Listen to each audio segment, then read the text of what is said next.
Hello, everyone. Today we'll be reading the book 8 Days, A Story of Haiti by Edwige Dantica and pictures by Alex Delinois. Let's go ahead and read the inside panel, and it reads 8 Days. Through simple, surprising language and vibrant artwork, hope comes alive in this tribute to the beauty of Haiti and its children. Highly acclaimed author Edwige Dantica elegantly tells us the story of Junior, a 7-year-old boy trapped beneath his house after the Port-au-Prince earthquake, and his joyous rescue. Junior's sparkling imagination helps him find the strength to survive, and his courageous spirit will forever inspire readers of all ages.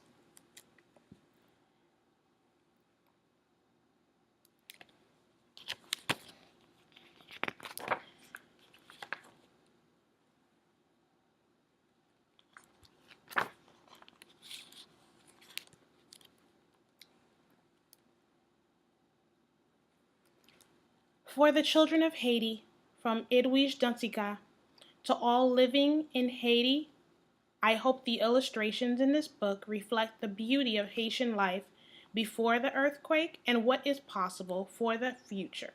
From Alex Delinois.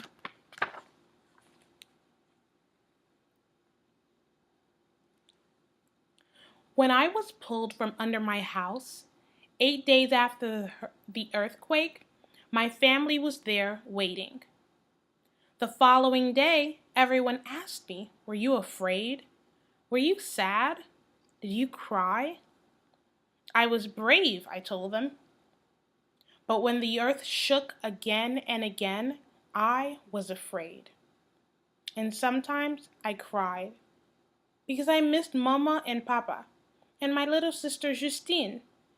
But in my mind, I played.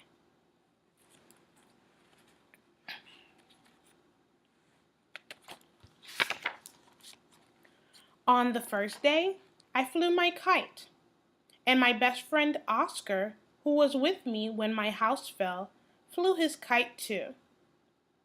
It was a windy day, and our kites went high up into the sky. Later, Oscar and I started a game of marbles. We invited all the kids in our neighborhood to play with us. It was the biggest game of marbles ever played in our neighborhood, in the entire country, in the entire world.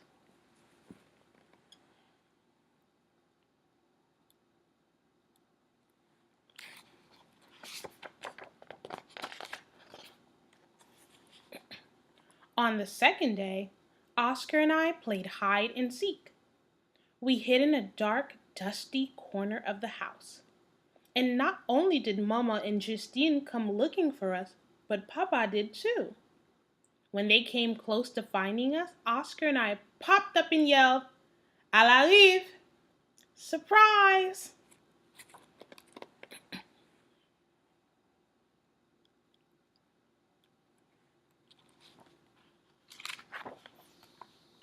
On the morning of the third day, I teased Justine by pulling her pigtails. She ran into the house where Mama was using bright red polish on her toenails. Mama made us sit down and she gave us some paper, and we made paintings with her toenail polish. In the afternoon, I went to Papa's barber shop and helped him sweep all the hair off the floor, like I usually do. Then we sat down, and Papa told me stories of the shop and of when he was a boy, like he always does. Afterward, we went out into the yard behind the barber shop and set the hair on fire. The fire crackled and sparked.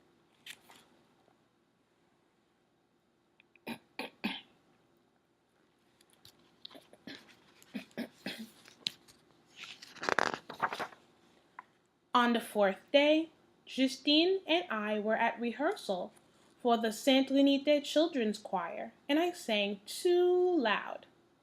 Père Boyel, our choir master, asked, "Junior, are you trying to get that solo again?" I smiled and sang louder. And I did get my solo.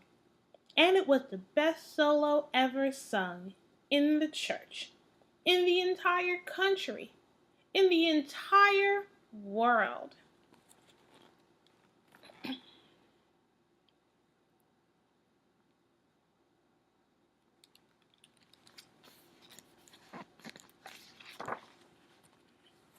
On the fifth day, Oscar and I went to play soccer with some of our friends.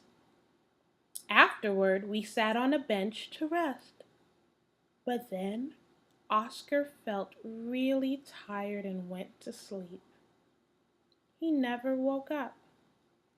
That was the day I cried.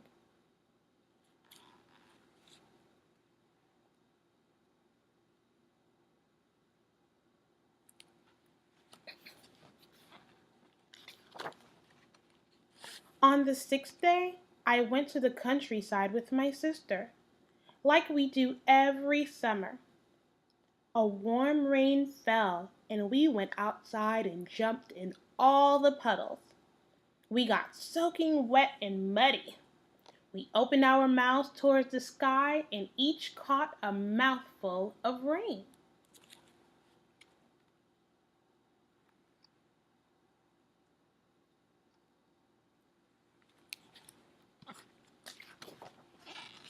On the seventh day, Justine and I rode our bikes around the statue of the conch-blowing maroon on Champ de Mars Plaza, across from the presidential palace. Justine tried to race me, so I slowed down and I let her win.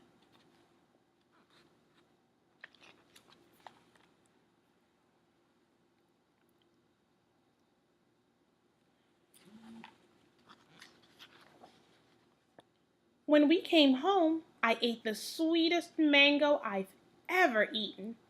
As I kissed Mama, my lips stuck to her cheeks. Then there was a blackout, so Justine and I recited our lessons to Mama and Papa by candlelight. Sitting there on the living room floor, I thought about how much I missed Oscar.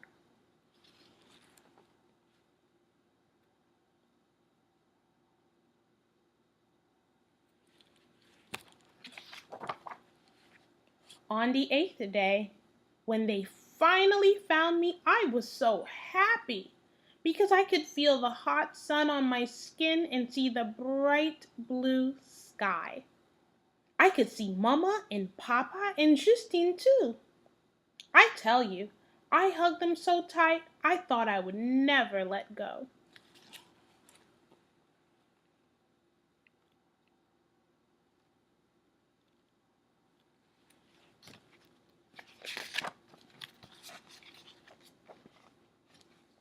A note from the author.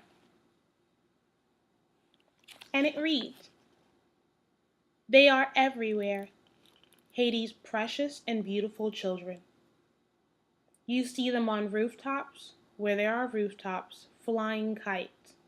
You see them gathered in small groups on the ground, where the ground is not muddy, playing marbles. You see them link hands and run in a circle while singing the song associated with the Won, the Haitian equivalent of Ring Around the Rosie.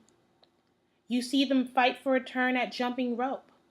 You see them twirl a bicycle wheel with a bent rope hanger, and in that act, you can see the dream of one day actually driving the rest of the bike, or a motorcycle, a car, or an airplane. The earthquake on January 12, 2010 dramatically changed their lives. Many watched loved ones die. Others, like Junior, were stuck in the rubble of their homes and were rescued several days later. Yet, in spite of everything, Haiti's children still dream. They laugh, they live, they love. I was at a supermarket in Haiti with my two young daughters, Mira and Layla, when a friend called to tell me that there had been an earthquake in Haiti.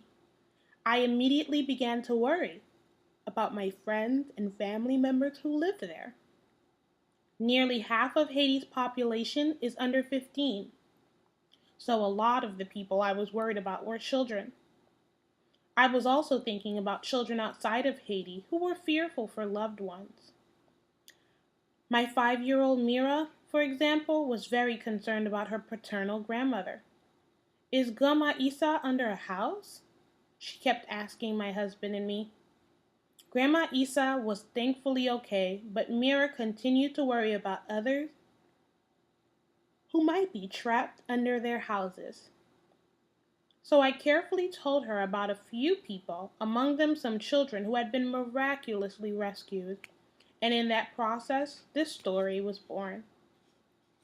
When I returned to Haiti after the earthquake, Grandma Isa's Port-au-Prince neighbor rather, a 94-year-old former school teacher who we call Mommy, grabbed both my hands and said, "Thank God your children knew Haiti before all this." Mira has been to Haiti each of her 5 years, and her younger sister Layla was there the previous Easter when she was 3 months old. I know they will not remember Haiti the way I remember it, but hopefully Alex Delinois' wonderful paintings, merci Alex, will bring some of it back. I would like to thank Ken Geist, the editor of this book, who called to see how our family was doing the morning after I wrote this story. That call now seems like its own small miracle, and turned what was an extremely dark time into a moment of creation and hope.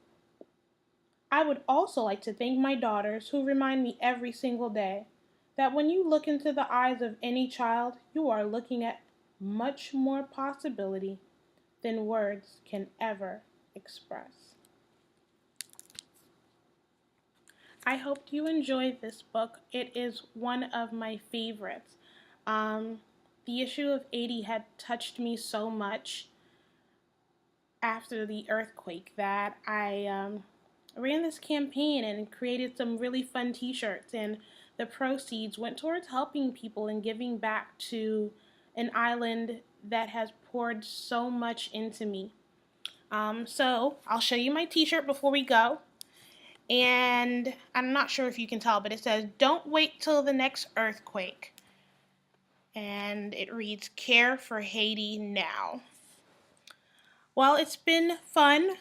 I hope you enjoyed this reading of Edwidge Dantica's 8 Days, A Story of Haiti. Till next time.